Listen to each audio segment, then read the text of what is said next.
ñu ngi nuyu ñëpp ku ci nekk ci turam ak santam di rafetlu jotaay bi di nuyu l'initiateur de l'activité ñi nga xam ne mooy Zo mu nekk patriote bu engagé yàgg ànd ak ñun ci ay activité di def ay images yu am solo ànd seeg sama frère Ibrahima Diouf ak seen collaborateurs yi ñu ngi leen di nuyu bu baax di magnifier activité bi nag wax dëgg yàlla Pastef moom kenn du wax leneen lu dul animation parce que jàpp naa ni animation bi moom même en tant que au pouvoir gis nañ ne parti bi à chaque fois day nekk di fonctionner correctement bu dul section yi wala mu nekk mouvement connexe yi da ngay gis ay patriotes volontaires di organiser ay activités dans le sens d'animer le parti parce que jàpp nañ ne Pastef warul nekk parti boo xam ni une fois au pouvoir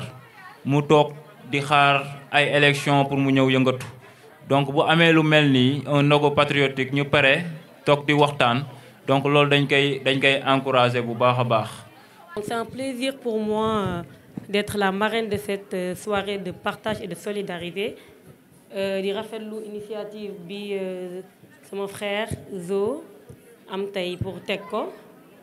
parce que pour moi être militant de Pastef c'est pas être un spectateur politique mais c'est plutôt être un acteur du changement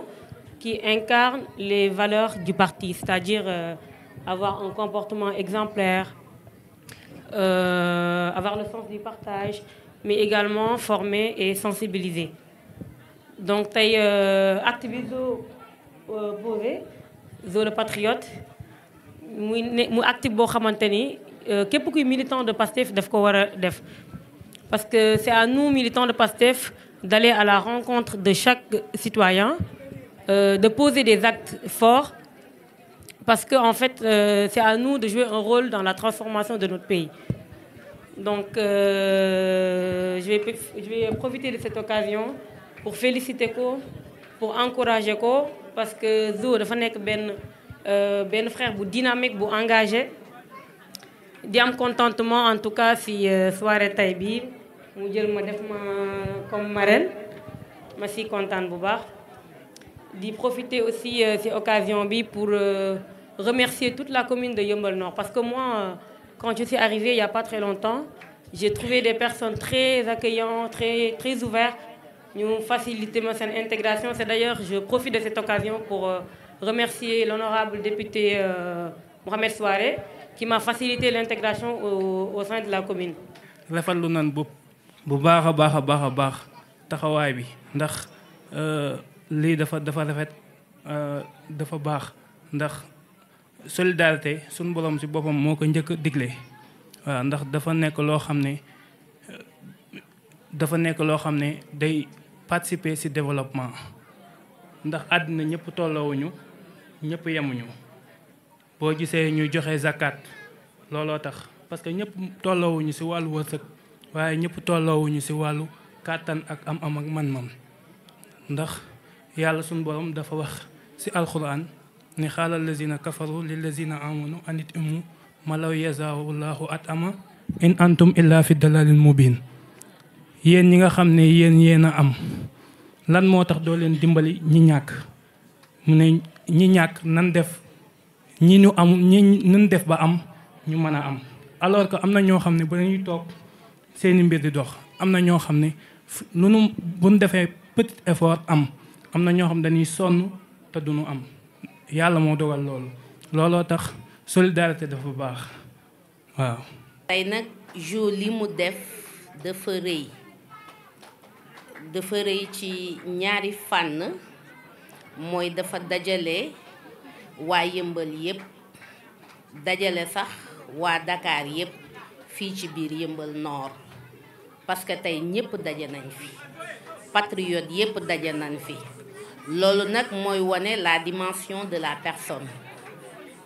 mu wëlbatiku def li nga xam ni moom lañu sunu kilifa sant muy le président du parti président Ousmane Sonko. Parce que ça fait partie de l'animation du parti. Et gis nañ ni depuis que ñu jëlee pouvoir bi ba léegi cette animation du parti bien que mi ngi am mais ça roule au ralenti contrairement ak niñ ko doon defee bi ñu nekkee à l'opposition. Et on a besoin de ça. Et on a besoin de ça plus que jamais ci jamono bi ñu toll. Ndaxte tey don de soi bi ñu doon oote démb ak bërki démb ba tax ñuy massifier di mobiliser di cotiser sunu xaalis pour amener le président Bassirou Diomaye Diakhar Faye à la magistrature suprême tey jii lañ ko war a gën a dëggal te niñ koy dëggale yomb na mooy di organiser ci gox-goxaat yi ci koñ yi ci ruq-ruqaatu Sénégal yi ay activités yu mel nii pour mën a vulgariser les actions gouvernementales parce que gouvernement bi ñiy laaj fu ñu toll lu ñu def dëkk bi doxul c'est parce que dañu xamul ci li gouvernement bi nekk te ñun ñi patriote nag on a cette obligation de servir de relais au gouvernement au niveau de nos localités tey jii loolu dafa war a leer ci sunu bopp ba mu ñun ñëpp kenn ku nekk foo mën a nekk nga gën a laxasaayu xam ni liggéey bi day doog a tàmbali xaajagul demagul fenn lii ñu def mooy preuve de patriotisme parce que tey jii ñun ñëpp heure bi waroon nañu fekk sunu kër ñuy préparer ndogu wala ñuy taaj ndogu wala ñu nekk ci leneen mais ñun ñëpp bàyyi nañu sunu yitte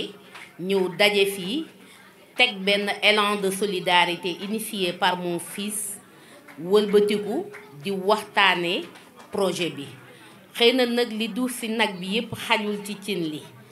dañuy gàttal propos yi rekk mais juste rappeler à l'ensemble des patriotes que le travail ne fait que commencer et nous avons l'obligation d'accompagner le projet. Nous avons l'obligation de faciliter la tâche à nos gouvernants et dëgg la mën nañu xaar ci ñoom mais balaa ngay xaar ci kenn baa ngay xaar ci état dangay xaar ci sa bopp ba pare nit buñ lay dimbali fekk la ci yoon bi puus bi daf lay day yomb te yoon yaa ngi fii projet yaa ngi fii formation yi mi ngi fii y a pas mal d'opportunités il suffit juste d'être plus engagé plus déterminé tegu ci yoon bi après ku la fa fekk daf lay gën a dooleel donc nañu yemale kàddu yu foofu ndax lépp xaju fi di dellu di jaajëfal sama doom di témoigner ci moom nit ku baax nit ku am yëg nit ku respecté doomu aadama nit ku fonk ñépp nit ku jox cër ñépp nit ku yëg ñépp boo gisee tey li fi ñëw ci doomu aadama la qualité des ressources humaines qui sont ici présentes nga war a xam la dimension de ce digne fils de Yeumbeul Nord ñi ngi lay jaajëfal te di ñaan yàlla na nga yegg ni yoon et lépp li ngay yéene ak li ngay séentu ci parti Pastef les patriotes yàlla na la ci sunu borom bi defal ndam yu kawe lool sa njort ci barke yonent bi sallallahu alayhi wa sallam. Gouvernement bi boo leen xoolee bañ jëlee réew mi ba léegi mu def at dañoo nekk ci 3 phases première phase mooy phase analytique deuxième bi moo nekkoon stratégique troisième mooy opérationnel ci lañ nekk nii. opérationnel boobu boo leen gisee ni Ousmane Sonko le président le premier ministre Ousmane Sonko téye ñett yoo xamante ni dafa am solo maanaam moom mooy valider les dépenses moom mooy à travers la primature ñoom ñooy valider les projets alors que 84 projets moo am moom la ñu xool prioritaire 84 projets prioritaires pour que ñu mën ko lancer fii ak 2029 pour ñu mën am résultat ñu mën a am impact sur les populations loolu Ousmane Sonko à travers la primature ñoom ñooy liggéey loolu parce que Ousmane Sonko njubam ak bëgg Sénégal ak xarañteem moo tax sénégalais topp ko moo tax sénégalais jox ko bopp parce que yorul ñu ko ëpp yor ñoo fi nekk mais sénégalais boo gisee ñu topp ko parce que dafa jub dafa joxe un bon exemple wane un parcours 15 ans impôt domaine njubam boobu moo tax nit ñi topp ko loolu nag dafa war a refléter wu si ñëpp tous les gouvernements ministre DG ñëpp dafa war a refléter lu moom parce que loolu mooy tax Sénégal mën a avancer loolu moo tax Sénégal mën a développer le plus rapidement donc moom moo téye mooy valider les dépenses moom mooy valider les projets même ordre de mission yi moom moo koy valider loolu lu muy tekki mooy est-ce que moom nu mu mel ñëpp noonu lañ mel moo tax mu téye ko parce que à l'heure du bilan moom la ñuy laaj moom mooy rendre compte kenn du rendre compte parce que dañu naan Sonko moo ñu waxoon lii moo ñu waxoon lee donc day am fulla téye loolu valider ko loolu mooy dëgg donc loolu ñu ngi ciy rafetlu bu baax a baax lu mu def noonu lu si des nañ jéem a mel ni Sonko si jubal jubanti parce que xam naa ne loolu lañ mel mais nañu roñ si moom parce que sénégalais yi dañoo am seen xel day dal si Sonko dal si le président Diomaye donc nag loolu dafa nekk lu am solo donc di ñaan patriotes yi nañ accompagner gouvernement bi si communication nañ accompagner gouvernement bi si ay actes maanaam bépp programme bu ñu teg nañ ko suivre lu ñu mënta def nañ si def pour ñu mën a accompagner dooleel le gouvernement donc fii laa yemal sama kàddu damay excuser wu rek donc di dem di remercier bu baax a baax le frère Zo jërëjëf. balaa nga naan naam da nga fay nekk il faut que ñun patriotes yi ñu auto-éduquer suñu bopp ba pare ñu approprier wu suñu projet pour ñu mën ko jaay waaye géej ci boo xamul lu muy saf da koy jaay géej bi neex na te doo ko lekk ko ba xam lu muy saf ngir boo koy jaay marketing bi nga koy def ki nga koy jaay dina ko mën a jënd te du ko lekk. nañu ñun patriotes yi jàng suñu projet xam projet bi lan la xam lan moo tax ñuy xeex pour jëmmal ko pour jëm horizon 2050 bu ñu ko defee ba pare nañu dem ci Sénégalais yi waxtaan ak ñoom échanger ak ñoom ci langage bu gën a terre à terre parce que du Sénégalais yëpp jàng nasaraan am na ñoo xam ne dañu agréé ci li nga xamante ne mooy arabe xëy na seen njàngum nasaraan soriwul bien sori nañ ci arab parce que bac arabe am na war nañu tey firi le projet ci Haalpulaar ci séeréer ci soninke ci saraxule ci bambara làkk yooyu war nañ ko mën a wax ni boo xamul projet bi lan la noo ciy waxee il faut que ñun ñu dem jàngi wax bi bari na coow li bari na pour rien du tout. Le président Ousmane Sonko, le président Bassirou Diomaye Diakhar Faye, ils ont besoin de nous, mais utilement, pas dans la spéculation. dañu soxla si njëriñ liggéey bi dafa bari attente bi bari yéen bi diis mais buñ leen jàppalee dafay woyof toll. dem leen ngeen waxtaan ak seen bopp boo leen ko defee ba pare ngeen dem wax ak seen i dëkkandoo. La massification ça commence dans les maisons. Il faut massifier les parents, massifier les frères, massifier les sœurs. Après massifier les voisins, massifier le quartier, massifier la commune, massifier la région, massifier le département pour aller au niveau régional et départemental national. noonu la ñuy massifier tuuti ba ci kaw bu leen xeeb kenn déedéet ñi demoon gedd jëli leen parce que amuñu droit gedd Sénégal moo soxla ñi nga xam ne comprendre ñu dem leen ngeen wax ak ñoom indi leen. que ñu nekk nag parti Pastef que ñu bañ a nekk parti Pastef parce que si biir Pastef du ñëpp a baax déedéet am na ñu baax am na ñu bon loolu mooy àddina dafa am yin ak yang y a une force positive y a une force négative loolu mooy àddina mais ci yeneen parti yi tamit am na ñu baax mais am na ñu bon ñi nga xam ne dañ ñoo tooñ ñi nga xam ne ñu rey suñu ay doom ñi nga xam ne ñu jël suñu alal dañ ko layoo askanu Sénégal ci yoon ci justice justice dina def liggéeyam ñun duñu ay juge non et bu ñu essayer doon juge parce que buñ ko defee rek Sénégal dafa xat te ñun ñëpp ay mbokk lañ dafay jur ay jafe-jafe te danaa ni fitna yi nga xamante ne dund nañ ko ba pare Sénégal amatul kattanu dundaat li ni mel déedéet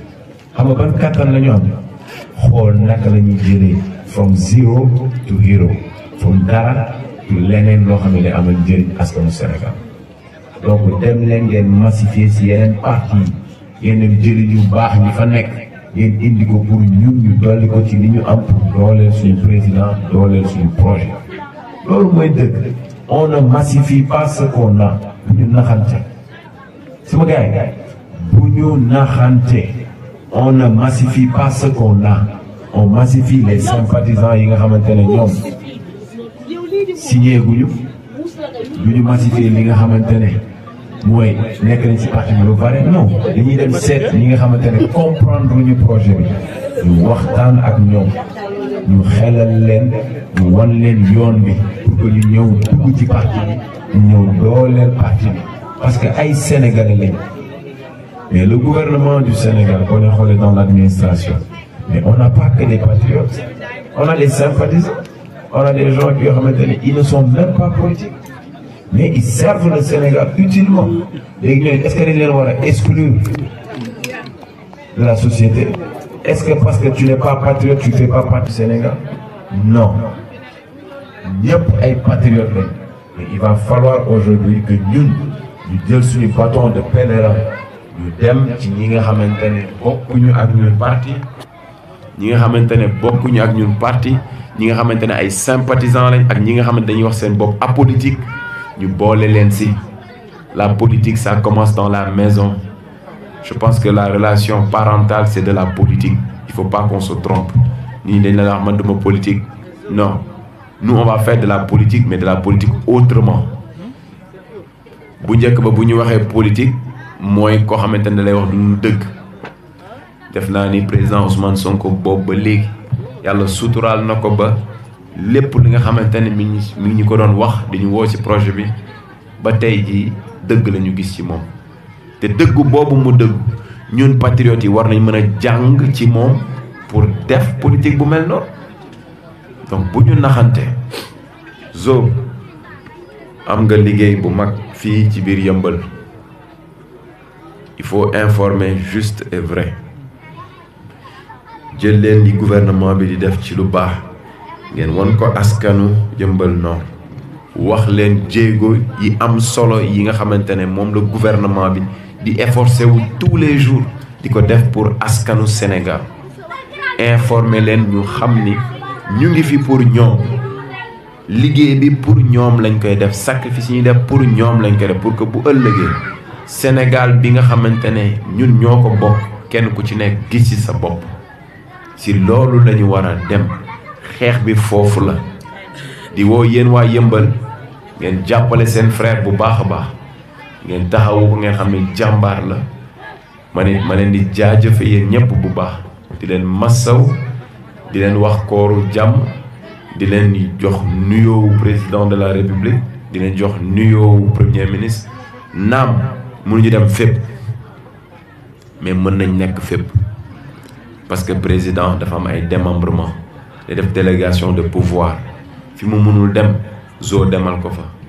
fu Zo mënul dem frère am demal ko fa et ainsi de suite mais ne désertez pas le terrain politique nous avons fait de la politique jusqu'à arriver ici il ne va pas falloir déserter le terrain politique il faut rester sur le terrain politique il faut s'armer d'arguments mais d'arguments solides qui vont en parallélisme avec le projet allez vous enquérir de ce projet dem leen ngeen xam lan mooy projet bi ngeen des ci terrain bi ngeen politique ngeen défendre le projet parce que c'est une obligation pour tout un chacun parce que ñun ñoo xeex ba projet bi nekk waruñu tey bàyyi projet bi dañu war a dem armé wu pour mën a dëggal projet bi pour mën ko jëmmal pour horizon 2050 suñu ay doom mën a jël ci njeexantal bi nga xamante ne moom la ñu saxal fii maa ngi leen di gërëm di leen sant di leen jaajëfe bu baax di wax Yeumbeul Nord ci Sénégal ngeen bokk ci li nga xamante ne projet pour développer Sénégal ñu ngi ciy xaar waa Yeumbeul. Banlieue amul ne vous mettez pas dans la tête banlieue laa dëkk banlieue amul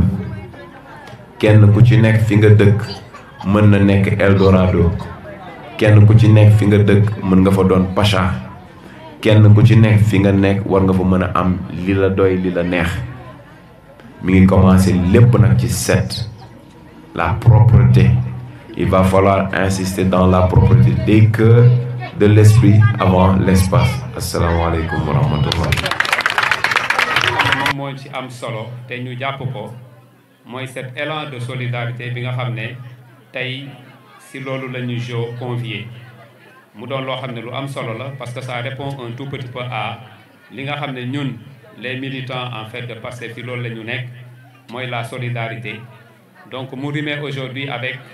le mois de Ramadan qui est aussi un mois de solidarité. Un mois aussi tellement béni, un mois de miséricorde. Donc tey bu ñu yàlla dimbalee ba ñu fekkee ko il est important à ce que ñu sant ko bu baax a baax mais aussi gërëm ki nga xam ne tey moo fi dajale les patriotes. li nga xam ne moom laa si jàpp rek tout simplement au-delà en fait de ce caractère peut-être religieux. Il est important à ce que les patriotes ñuy daje parfois quand même dans de pareilles circonstances, dans de pareils événements pour échanger. Parce que bu ñu fi ñëwee chacun de nous, même dans les discussions, on va échanger et un tout petit peu se partager en fait de nos expériences yi nga xam ne keneen ak keneen moom la am. mu doon loo xam ne lu am solo la parce que tey dañoo nekk ci phase boo xam ne c'est pratiquement la phase la plus déterminante dans notre politique. En fait de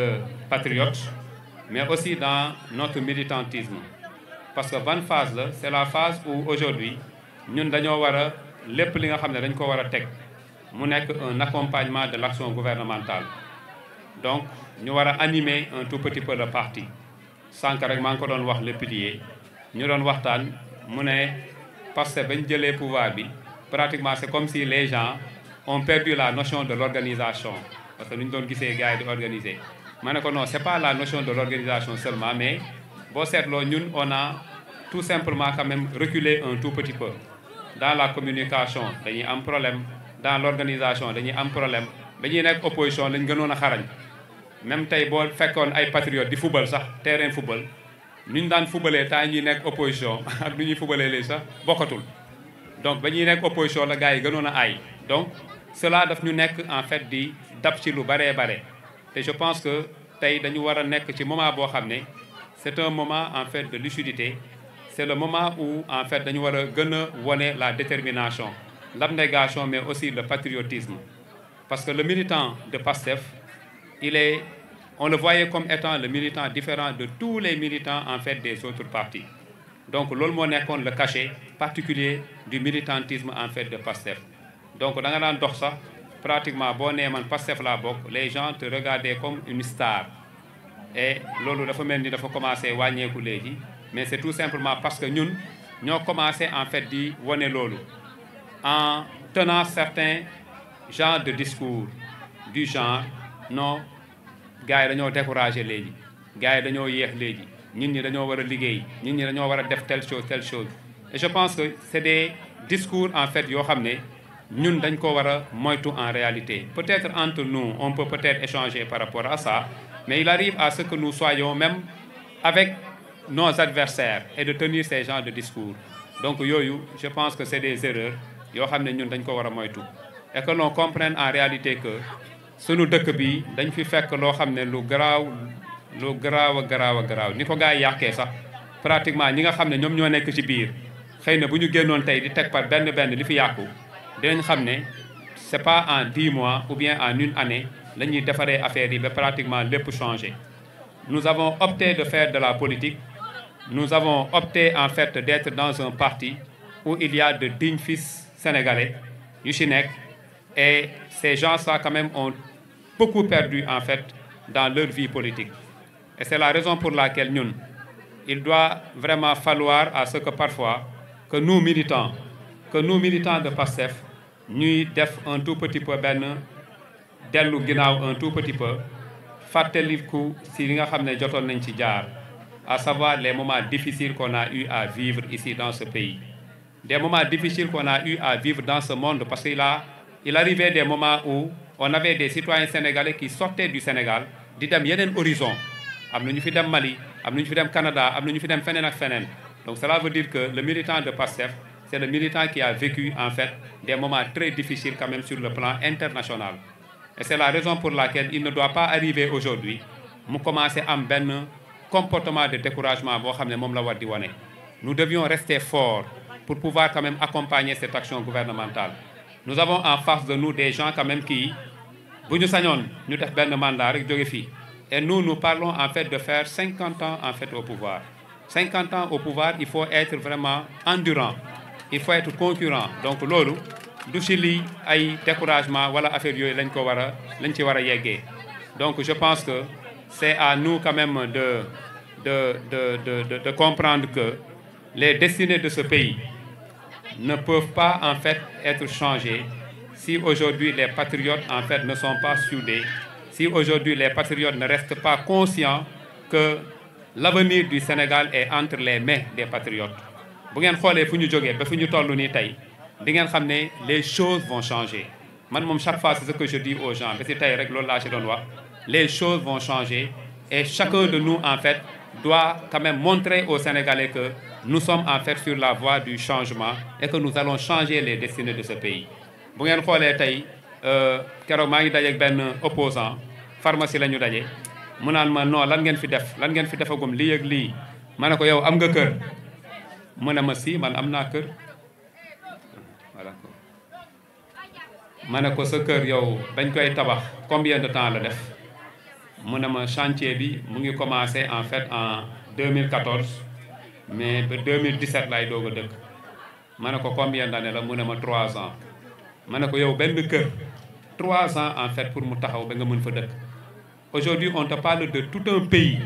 le Sénégal avec 18 millions d'habitants nga ne nañ ko tabax en 10 mois mais loolu mënul nekk saay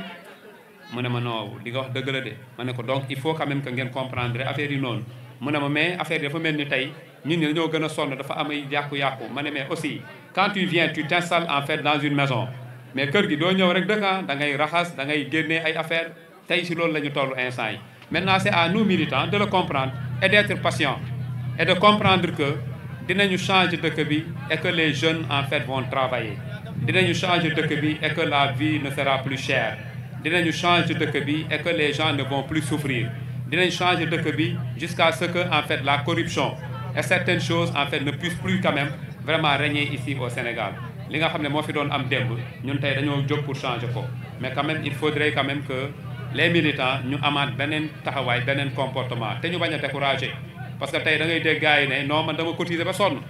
donc tey mënuma fi nekkaan naan damay joxe ay xaalis ay don de soi parfois dafa am kenn ci sama boy yi daf ma doon ne non don de soi lañ nekkoon mais tey don de liggéey la